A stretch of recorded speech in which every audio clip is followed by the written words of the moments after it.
تو جس انداز سے ان کی تصاویر لائی گئی اس سے تو ایسے اندازہ ہو رہا تھا کہ پتہ نہیں کیا ہو گیا انہیں، جو ان سے اظہار، یعنی اس طرح کی میں نے موقع پہ دیکھا تھا کہ محترمہ کی تصاویر لائی گئی تھی بے نظیر صاحبہ کی، تو چلیے وہ سمجھ میں بھی آتا ہے کہ وہ دنیا میں نہیں رہی، تو اس کے بعد اگر کوئی انہیں ٹریبیوٹ پیش کر رہا ہے تو آپ کہتے ہیں کہ بھئی ٹھیک ہے، لیکن میاں صاحب تو ابھی حیات ہیں بھائی، تو ان کی تصاویر اس طرح لا کے آپ کیسا اظہار یکجہتی ان کے ساتھ کر رہے تھے، یہ بات سمجھ نہیں آئی۔ اور اگر آپ احتجاج کر رہے تھے تو آپ کس کے خلاف احتجاج کر رہے تھے؟ بھائی آپ خود حکومت بنانے جا رہے ہیں، اور جس طرح کی بھی بنانے جا رہے ہیں، بہرحال بنانے جا رہے ہیں، اور میاں صاحب کے ساتھ تو اس وقت کوئی ظلم نہیں ہو رہا، نہ تو ایسا ہے کہ وہ کوئی جیل میں ہے، نہ ایسا ہے کہ ان کو زبردستی کسی نے وزیر اعظم نہیں بننے دیا، اپنی مرضی سے وہ وزارت عظمیٰ کی دوڑ سے الگ ہوئے ہیں اور چپ کر کے سائڈ پہ بیٹھ گئے روٹ راٹ کے، تو آپ کس حساب سے ان کے ساتھ جو ہے وہ ان کی تصاویر لے کر آ رہے ہیں؟ مثلا اگر پی ٹی آئی والے عمران خان کی تصویر لے کے آتے تو سمجھ میں بھی آتا کہ وہ احتجاجن تصویر لے کے آئے ہیں کہ بھائی ان کے لیڈر کے ساتھ ظلم ہو رہا ہے، وہ جیل میں بیٹھا ہوا ہے اور لوگوں نے اس کو مینڈیٹ دیا، تو چلیے سمجھ میں آتا ہے کہ وہ ایک اپنے لیڈر کے ساتھ اظہار یکجہتی کر رہے ہیں اور ظالموں کے خلاف احتجاج کر رہے ہیں، تو سمجھ میں آتا ہے۔ میاں صاحب کی تصاویر اٹھانے کی لٹرلی کوئی لاجک نظر نہیں آئی۔ سیریس قسم کا ایک کرائسس ہے پی ایم ایل این کے پاس، جو بھی ان کی مختلف جو مہم ہے اس کو ڈیزائن کرتا ہے، اور جو بھی اس قسم کے بھونڈے آئیڈیاز ان کو دیتا ہے نا، ویسے سلوٹ ہے اس کی عقل مندی اور دانشوری کو، سیریسلی، مطلب ان لوگوں کو سیریسلی بہت اچھے ایڈوائزرز کی ضرورت ہے میرے خیال سے۔ اور پھر انٹرسٹنگلی وہ تصاویر میاں صاحب کی اٹھائی ہوئی ہیں، اور جب پی ٹی آئی کے لوگ آ رہے ہیں تو وہ گھڑی چور کے نعرے لگا رہے ہیں، وہ بظاہر دیکھنے میں ایسے لگ رہا تھا کہ وہ میاں صاحب کو گھڑی چور کہہ رہے ہیں۔ تو یہ عجیب و غریب قسم کا آئیڈیا جس کا بھی تھا، بھائی دونوں ہاتھوں سے سلام ہے اس کو، اپنے لیڈر کی اس طریقے سے جو آپ نے آج تضحیق کی اور توہین کی ہے، مجھے نہیں سمجھ میں آئی کہ میاں صاحب سے کس بات کا بدلہ لیا گیا پی ایم ایل این کی طرف سے۔ لیکن بہرحال لوگوں کو سوشل میڈیا پر میمز بنانے کے لیے ایک اچھا کانٹینٹ ضرور مل گیا اس ساری صورتحال میں۔ اس کے علاوہ جی یہ طے ہوا ہے پی ایم ایل این کی طرف سے کہ جو مختلف نشستیں ہیں وہ چھوڑی جائیں گی، جو سینئر قیادت ہے پی ایم ایل این کی، جنہوں نے صوبائی اسمبلی کی بھی نشستیں لڑی تھیں یا جیتی تھیں، جس طرح بھی جتوائی گئی، جو بھی ہوا، تو بہرحال وہ چھوڑیں گے اور وہ نیشنل اسمبلی میں رہیں گے۔ اور ان میں حمزہ شہباز بھی شامل ہیں، شہباز شریف صاحب بھی شامل ہیں، اس کے علاوہ علیم خان صاحب بھی شامل ہیں، اور بھی کچھ رہنما جو ہیں وہ یہاں پہ چھوڑیں گے پنجاب کی نشستیں اور جائیں گے نیشنل اسمبلی میں۔ دوسری طرف مریم نواز صاحبہ نے نیشنل اسمبلی کی جو 119 والی سیٹ تھی ان کی شہزاد فاروق صاحب سے جو انہوں نے یوں کہہ لیں کہ روبری سے جیتی تھی، تو وہ والی نشست وہ چھوڑ رہی ہیں، اور وہاں پہ اب یہ جو نشستیں چھوڑیں گے تو یہ دوبارہ انتخاب ہوں گے، تو لاہور میں یہ تقریباً 5 نشستیں بنتی ہیں جہاں پر دوبارہ انتخاب ہوں گے، صوبائی اسمبلی اور نیشنل اسمبلی کے مختلف حلقے ملا کے۔ تو جی مریم نواز صاحبہ اب اکیلی راج کریں گی پنجاب میں، حمزہ شہباز کو بھی دور پھینک دیا گیا ہے، شہباز شریف صاحب کو بھی دور پھینک دیا گیا ہے، تو ٹوٹل ان کو ایک پلین فیلڈ دے دی گئی ہے، اور ان کے ساتھ ان کی جو بھی اب آپ کہہ لیں بیگ ٹیکر جو بھی آپ کہہ لیں وہ مریم اورنگزیب صاحبہ ہوں گی، جو ان کے ساتھ ساتھ ہمیشہ موجود رہتی ہیں، اور پتہ نہیں کیوں بہرحال وہ ساتھ رہیں گی، وہ بھی وہیں پر ان کو اسسٹ کریں گی۔ تو بہرحال جی یہ ساری جو ہے کہانی رہی ہے آج پنجاب اسمبلی میں۔ دوسری طرف پنجاب اسمبلی کے جو پی ٹی آئی کے لوگ ہیں ان کے اوپر بہت شدید تنقید ہو رہی ہے، اور یہ کہا جا رہا ہے کہ بھائی آپ نے پرزور احتجاج نہیں کیا، زیادہ بڑا ڈاکہ 100 سے زائد نشستیں یہاں پر چھینی گئی ہیں اسمبلی کی، اور 34 جو کلیم ہے پی ٹی آئی کا وہ یہ کہ 34 نشستیں اصل میں صرف جیتی ہے پی ایم ایل این، اور ان کو 150 نشستیں دے دی گئی ہیں، اور اس طریقے سے وہ حکومت بنا رہے ہیں۔ تو 102 نشستیں ان کا کلیم ہے کہ جی ان کی پی ٹی آئی کی ان کو دے دی گئی ہیں، لیکن وہ 100 نشستیں کون سی ہیں، ان کے امیدوار 100 وہ بندے کون سے ہیں جن کو ہروایا گیا، وہ کیوں سامنے نہیں آئے؟ اس سے متعلق ظاہر ہے کہ سیریس کویشچنز ریز ہو رہے ہیں کہ کیوں اتنی آسانی سے پنجاب کے مینڈیٹ کو چھوڑ دیا گیا۔ اس کی ایک وجہ تو یہ ہے کہ یاسمین راشد صاحبہ ہوں، محمود الرشید صاحب ہوں، اعجاز چودھری صاحب ہوں، پنجاب کی یہ ساری جو سینئر قیادت تھی وہ جیل میں ہے، جو باقی باہر تھے وہ روپوش تھے، جیسے کہ حماد اظہر صاحب ہوں روپوش تھے، میاں اسلام اقبال صاحب روپوش تھے، اور بھی جو 2-3 مین لوگ تھے ان کے وہ روپوش تھے۔ تو سامنے سے آ کے کوئی پریس کانفرنس کرتا، کوئی اسٹریٹجی دیتا، کوئی احتجاج کو لیڈ کرتا، یہ سب ہمیں نظر نہیں آیا۔ تو اس وجہ سے ہمیں نظر آتا ہے کہ پنجاب میں جو اسٹریٹجی تھی پی ٹی آئی کی وہ کافی ڈیفینسو تھی، بالکل انہوں نے اس طریقے سے اگریسولی اس کو لیڈ نہیں کیا، زیادہ توجہ زیادہ تر ویسے بھی ان کی نیشنل اسمبلی میں رہی۔ ایک چیز ہو گئی۔ اب جو دوسری ایک اہم چیز ہے وہ یہ ہے کہ اب بیرسٹر گوہر صاحب کو ہٹا کر بیرسٹر علی ظفر صاحب کو جو ہے نامزد کیا گیا چیئرمین. اس کے اوپر بہت سارے لوگ بات کر رہے تھے کہ جی کیوں ایسا ہو رہا ہے. تو شیر افضل مروت صاحب نے اس کے اوپر جو لب کشائی کی وہ آپ کو پتہ ہے کھلے کھلے بندے ہیں اور کھلی کھلی بات کر دیتے ہیں. شیر افضل مروت نے واشگاف الفاظ میں بتایا ہے کہ جو بیرسٹر گوہر علی صاحب کا ایک کنڈکٹ رہا ہے بیرسٹر بحیثیت چیئرمین وہ یعنی اس طرح کا نہیں رہا جو ان سے ایکسپیکٹ کیا جا رہا تھا. وہ ناکام رہے ہیں اس حوالے سے کہ وہ صحیح طور پر لیڈ کرنے میں، پالیسی دینے میں، چیزوں کو ایک لے کے چلنے میں، تو اس میں ان کی اس طرح سے حکمت عملی مفید ثابت نہیں ہوئی. تو اس لیے اب جو ہے وہ کیپٹن چینج کرنے کا فیصلہ کیا گیا. اس پہ میں دیکھ رہی تھی مختلف لوگ بات کر رہے تھے.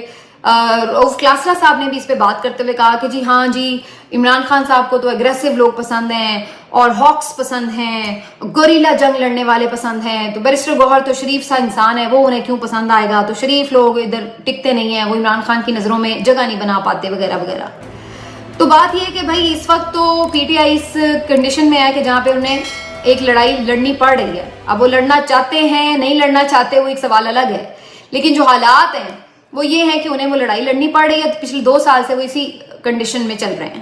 تو لڑائی لڑنے کے لیے تو کوئی جنگجو ہی سپہ سالار ہوا کرتا ہے، کوئی کیپٹن ہی ہوا کرتا ہے جب لڑائی والے ماحول میں ہوتے ہیں. یہ نہیں ہوتا کہ تب آپ ایک ایسے بندے کو لے آئیں جو ٹھنڈے مزاج کا ہو، تو وہ پھر لڑائی نہیں لڑ سکتا. اور میں اس بات سے اتفاق کروں گی کہ بیرسٹر گوہر صاحب کو بہت جگہوں پہ جہاں پہ وہ بڑا ایگریسو سٹانس لے سکتے تھے لیکن وہ کہیں نظر نہیں آئے. بہت لوگ اس بات پہ تنقید کر رہے تھے کہ جس دن 8 فروری کے ریزلٹس آ رہے تھے تو آپ کیوں نہیں آپ نے آ کے وکٹری اسپیچ کی؟ آپ کو اسی وقت رات کو شور مچا دینا چاہیے تھا جب ریزلٹس رکے تھے. آپ شروع ہو جاتے شور مچانا کہ کیوں ریزلٹس رکے. وہ کہیں نظر نہیں آئے. 1.5 دن وہ بندہ بالکل منظر سے غائب رہا. اور اس کے بعد بھی جب کبھی وہ آتے ہیں تو بہت ان کا ایک مفاہمانہ سا رویہ ہوتا ہے. میں اس بات کو یہ نہیں کہہ رہی کہ وہ اچھے آدمی ہیں، وہ بہت اچھے آدمی ہوں گے، بڑے نائس ہیں، لیکن جو اس وقت حالات کا تقاضا ہے اس میں ایک پریشر بڑھانے والا بندہ چاہیے. دیکھیے یہ بات آپ سمجھ لیجئے کہ اسٹیبلشمنٹ اور ان کے جو تمام یہ سیاسی جماعتیں تھیں ان کو شکست ہوئی 8 فروری کو، اور یہ اندر سے بیسیکلی اس وقت جو ہے وہ شکست خوردہ لوگ ہیں، یہ اس وقت خوف میں مبتلا لوگ ہیں. تو ان کے اوپر خوف بڑھا کے رکھنا چاہیے تھا، دباؤ بڑھا کے رکھنا چاہیے تھا، لیکن آپ نے ان کو وہ موقع دے دیا کہ وہ دوبارہ سے آپ کے اوپر حاوی ہو جائیں. اگر آپ کرکٹ میچ دیکھتے ہیں تو میں اس کو تھوڑا سا یوں ایلوبریٹ کر دیتی ہوں کہ آپ نے دیکھا ہوگا کہ اگر ایک دم پے در پہ 4-5 وکٹیں آپ گرا دیں کسی مخالف ٹیم کی تو اس کے بعد آپ کی کوشش ہوتی ہے کہ کوئی بھی پارٹنرشپ کو سیٹل نہ ہونے دیا جائے. اب آپ کو پتہ ہے کہ آپ نے کمر توڑ دی ہے تو پھر آپ کی کوشش یہ ہونی چاہیے کہ فوری طور پر آپ اس کو ٹوٹل ساری وکٹیں گرائیں، کیونکہ جہاں پر آپ ذرا سے ڈھیلے پڑے کہ چلو جی اب میچ ہماری گرفت میں آ گیا ہے تو وہیں پر وہ ایک پارٹنرشپ بلڈ کرنے میں کامیاب ہو جاتے ہیں اور پھر وہ میچ کو بہت کلوز کر لیتے ہیں، آپ کے ہاتھوں سے فتح بھی چھین سکتے ہیں. یہی صورتحال ہوتی ہے کہ جب آپ کا پریشر پڑا ہوا ہے، عوام آپ کے ساتھ کھڑی ہوئی ہے، باغ نکلی ہوئی ہے، ریزلٹس آپ کے حق میں آ رہے ہیں، اور تب آپ اگر ڈھیلے پڑ جائیں گے تو دوسرے کو موقع مل جائے گا کہ وہ آپ کے خلاف چڑھائی کر دیں. اور یہی صورتحال ہمیں پی ٹی آئی کے معاملے میں نظر بھی آتی ہے. لیکن بہرحال ظاہر ہے عمران خان صاحب بیسکلی تو کیپٹن ہے لیکن وہ تو اس وقت لیڈ نہیں کر پا رہے. ان سے کمیونیکیشن کا بھی ایک فقدان ہے، فوری ہدایات بھی نہیں لی جا سکتی. ہر موقع کے اوپر انتظار کرنا پڑتا ہے، ملاقات ہو تو اگلی ہدایات آئیں اور پھر آگے بڑھا جائے. تو اس صورتحال میں جو بھی اگر ایسا کوئی کیپٹن ہو جو کہ اگریسو ہو، جو خود سے لیڈ کرنے کی صلاحیت بھی رکھتا ہو تو ایک الگ معاملہ ہوتا ہے، لیکن یہاں پر ہمیں وہ چیز نظر نہیں آئی. اسی طرح سے اگلا بھی جو ویسے چیئرمین ہے بیرسٹر علی ظفر صاحب، میں ان سے بھی یہ بہت زیادہ ایکسپیکٹ نہیں کری کہ وہ بہت اگریسو اسٹریٹجی لے کر چلیں گے. وہ بھی ایک بہت نفیس اور سلجھے ہوئے آدمی ہیں، بہت زیادہ شریف النفس ہیں، اور میں بالکل ان سے یہ ایکسپیکٹ نہیں کری کہ پولیٹیکلی وہ کوئی بہت زیادہ ایسے وائز قسم کے ڈیسیجن لے لیں گے یا ایسے جس کو کہتے ہیں نتھ ڈال کے رکھیں گے. تو ایسی کوئی چیز وہ بھی نہیں کریں گے. وہ بھی بڑی ان کی جو ہے ایک بے ضرر قسم کی اسٹریٹجی جو ہے ہمیشہ نظر آتی ہے. ادروائز بہت اچھی بات ہے، ایسے لوگ ہونے چاہیے آپ کی پارٹی میں اور آگے ہونے چاہیے، لیکن جن کنڈیشنز کا سامنا اس وقت پی ٹی آئی کو، اس میں فی الحال ایسے جو آپ کے لوگ ہیں وہ تھوڑا سا آپ کے لیے اتنے بینیفیٹڈ نہیں ہوتے، بینیفیشل نہیں ہوتے. ایک چیز ہو گئی. اب جناب دوسری طرف ہم یہ دیکھتے ہیں، اس کے اوپر ویسے پروپیگنڈا بھی بہت ہو رہا ہے لیکن میں نے اپنا سٹانس پہ آپ کو دے دیا. اچھا جی، آئی ایم ایف نے جو یہ پی ٹی آئی کے خط لکھنے والا معاملہ ہے اس کے اوپر تھوڑی بات کی ہے، اور جیسے کہ میں نے آپ کو پچھلے ویلاگ میں یہ بات کہی تھی کہ IMF ایسا نہیں ہے کہ عمران خان خط لکھے گا اور وہ پھر پاکستان کو قرضہ نہیں دے گا IMF اور کہے گا کہ جی عمران خان چونکہ مانے نہیں ہے اور ریگنگ ہوئی ہے الیکشن میں لہٰذا ہم نے قرضہ نہیں دینا. یہ صرف ایک پریشر ٹیکٹک تو ہو سکتا ہے عمران خان کی طرف سے، لیکن اس کا آن گراؤنڈ بہت زیادہ اثر نہیں ہوگا. اس کی وجہ یہ ہے کہ ایک تو IMF کو انڈیپینڈنٹ باڈی تو ہے نہیں. آپ کو بھی پتا ہے کہ ان کو جو اثر و رسوخ رکھنے والے ادارے ہوتے ہیں، ممالک ہیں، امریکہ ہو یا اور ہو، انہی کے ظاہر ہے وہ زیر اثر ہے.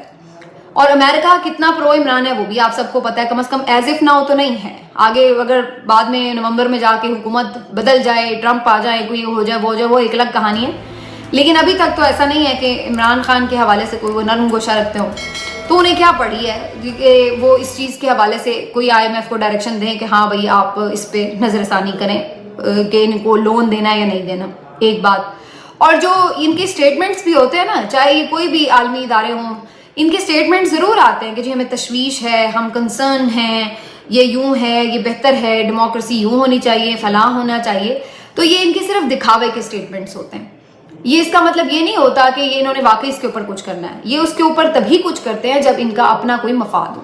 اگر انہوں نے واقعتاً دیکھنا ہو کہ بھائی یہاں پر کوئی جواز بنانا ہے کسی ملک کو، انہوں نے پابندیاں لگانے کے لیے، اس پہ اٹیک کرنے کے لیے، اس کے کسی حوالے سے بھی اس کو ٹائٹ کرنے کے لیے، اس کا بازو مروڑنے کے لیے، تو پھر تو یہ ان چیزوں کے جواز بنا کے کچھ بھی کر سکتے ہیں. لیکن جہاں پہ ان کا مفاد اس بات میں ہوگا کہ جو بھی پپٹ قسم کی حکومت آئے جو ان کو لے کے چلے ان کی پالیسیز کو، تو انہیں کیا ضرورت پڑی ہے کہ یہ بات کریں کہ جی ہاں ڈیموکریسی کیسی ہونی چاہیے، کیسی نہیں ہونی چاہیے، الیکشن کیسا ہونا چاہیے، کیسا نہیں ہونا چاہیے. اور بالکل اس کے عین مطابق IMF نے جو آج اسٹیٹمنٹ جاری کیا ہے خط کے حوالے سے، انہوں نے کہا جی ہم زیادہ کمنٹ نہیں کرتے، یہ پولیٹیکل ایک انٹرفیئرنس پولیٹیکل معاملہ ہے، اور جو پولیٹیکل انٹرنل معاملہ ہے اس کے اوپر ہم کیا بات کریں. ہاں البتہ جو بھی نئی حکومت آئے گی ہم اس کے ساتھ کام کرنے کے لیے تیار ہوں گے. تو اب وہ نئی حکومت کیسے آ رہی ہے، وہ صحیح طور پر آ رہی ہے یا نہیں، وہ ریگڈ الیکشن کی وجہ سے آ رہی ہے یا کس وجہ سے آ رہی ہے، ان کو اس بات سے کوئی لینا دینا نہیں ہے. انہوں نے کہنا ہے جو آ گیا بس ٹھیک ہے، ہمارے لیے ٹھیک ہے.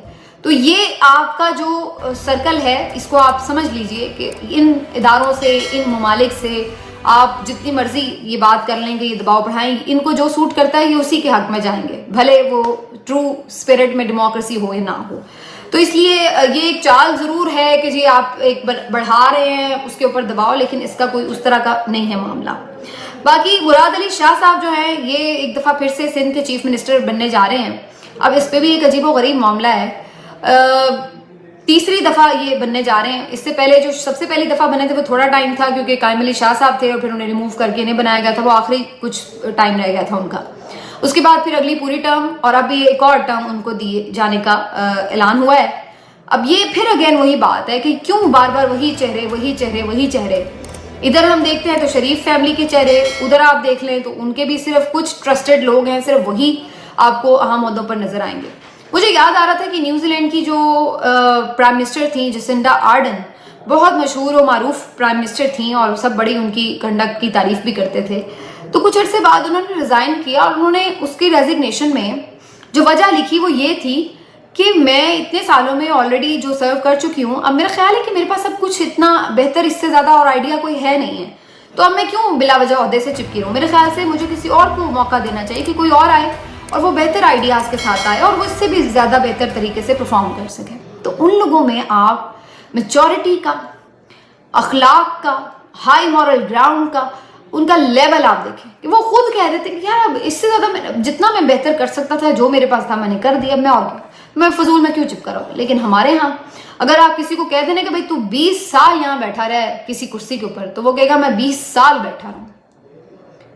کسی کے عہدے کی میعاد پوری ہو جائے وہ سر توڑ کوشش کرتا ہے کہ ایکسٹینشن مل جائے، بس جان ہی نہیں چھوڑتے. یہی حال جو ہے وہ ان کا ہے سیاستدانوں کا کہ کہیں پر بیٹھ جائیں تو ان کا بس نہیں، یعنی وہی بار بار وہی. بھئی کون سی ایسی دودھ اور شہد کی نہریں بہا دی ہیں مراد علی شاہ نے سندھ کے اندر. فی الحال تو ہم پانی کی نہریں دیکھتے ہیں، ذرا 4 قطرے گر جائیں کراچی شہر میں. کون سا سسٹم دے دیا انہوں نے، پینے کا پانی صاف دے دیا ہے، کوئی ٹرانسپورٹ دے دی ہے کراچی شہر کو انہوں نے یا سندھ کو اوور آل دے دی ہے. کون سے کوئی آپ نے ایجوکیشن کا معیار بہتر کر لیا. آج تک نقل اور مافیا بوٹی کے ذریعے وہاں پہ میٹرک کے امتحانات ہوتے ہیں. کون سی چیز انہوں نے ایسی کوئی بہترین کر دی ہے کہ جس کے اوپر آپ یہ بار بار ان کو مراد علی شاہ کو ہی چیف منسٹر بنا رہے ہیں. کوئی پتہ تو لگے کہ بھئی اس وجہ سے ایک دفعہ آئے تو انہوں نے کراچی کا یہ مسئلہ حل کر دیا یا سندھ کا یہ مسئلہ حل کر دیا, دوسری دفعہ آئے انہوں نے ٹرانسپورٹ کا مسئلہ حل کر دیا, تیسری دفعہ آئے تو جی انہوں نے سیوریج کا مسئلہ حل کر دیا. ویسے تو یہ لوکل باڈی کا کام ہوتا ہے سیوریج وغیرہ, لیکن بہرحال چونکہ ہمارے ہاں لوکل باڈی کا اس طرح کا نہیں ہے اسٹرانگ سسٹم. تو یہ وہ بنیادی چیزیں ہیں جو کہ آپ کو نظر آتی ہیں کہ ہمارے جو ڈیموکریسی ہے اس میں کس طرح کے فلاز ہیں. یہ بیسکلی چند خاندانوں چند شخصیات کے اندر پھنس کے رہ گئی ہے ہماری جمہوریت. لاسٹلی اسد علی طور صاحب کو 8 گھنٹے ایف آئی اے نے اپنی تحویل میں لیا. اسد علی طور صاحب کو میں سنتی تھی تو میں حیران ہوتی تھی کہ اتنا کھل کے وہ تنقید کرتے تھے, بڑے سخت الفاظ میں تنقید کرتے تھے قاضی فائز صاحب پر, اور جی آئی ٹی جو بنی تھی اس میں نام بھی تھا, اسی سلسلے میں انہیں بلایا بھی گیا تھا. اب 8 گھنٹے ان سے کیا تفتیش ہوئی, ان کے وکلا کو تو ان کے ساتھ نہیں جانے اندر دیا گیا, لیکن وہ بیچارے کافی پریشان, یعنی ان کے ساتھ جو لوگ تھے وکلا وغیرہ ان کے, وہ کافی پریشان تھے کہ انہیں پتہ نہیں گرفتار کر لیا ہے. لیکن ایس ایچ وہ ان کی گرفتاری تو نہیں تھی, ڈیٹینشن کہہ لیں آپ, بس تحویل میں رکھا ہوا تھا اور پوچھ گچھ کی گئی. بہت سارے لوگ اس پہ سوال اٹھا رہے تھے کہ ریلیز اسد طور, یہ وہ. اسد طور صاحب سے میں بہت ساری معاملات کے اوپر متاثر ہوتی ہوں. وہ اچھا ایک اصولی موقف لیتے ہیں اور اچھی صحافت کرتے ہیں اپنے اس میں, جو بھی ان کا ایک سٹانس ہے. کسی سے بھی اختلاف بھی ہو سکتا ہے, اتفاق بھی ہو سکتا ہے, لیکن بہرحال کسی بھی صحافی کے ساتھ زیادتی تو بہرحال نہیں ہونی چاہیے. تو دیکھتے ہیں جی اس کیس کے اوپر ایف آئی اے ان کو کیا سزا سناتی ہے, یا واقعی قاضی فائز صاحب جو کہ جن کی محبت میں پہلے اسد علی طور صاحب گرفتار تھے, کیا ان کے اوپر تنقید کرنے کے جرم میں انہیں پابند سلاسل بھی کیا جائے گا. ہم امید کرتے ہیں ایسا نہ ہو, کیونکہ یہ پھر وہی آزادی اظہار رائے پہ قدغن کے مترادف ہے. جب آپ کام ایسے کریں گے آپ پہ تنقید بھی ہوگی, اور پھر تنقید برداشت کرنے کا حوصلہ بھی ہونا چاہیے. اب وہ تنقید عمران ریاض کر رہا ہے یا اسد طور کر رہا ہے, میرا اس سے کوئی لینا دینا نہیں. لیکن صحافی کوئی بھی ہو, جو اس کو صحیح لگتا ہے اس کو وہ صحیح کہتا ہے, جو اس کو غلط لگتا ہے اس کو وہ غلط کہتا ہے, اور اس کو یہ کہنے کا حق حاصل ہے. ملتے ہیں اگلے ویڈیو میں, اپنا خیال رکھیے, اللہ حافظ.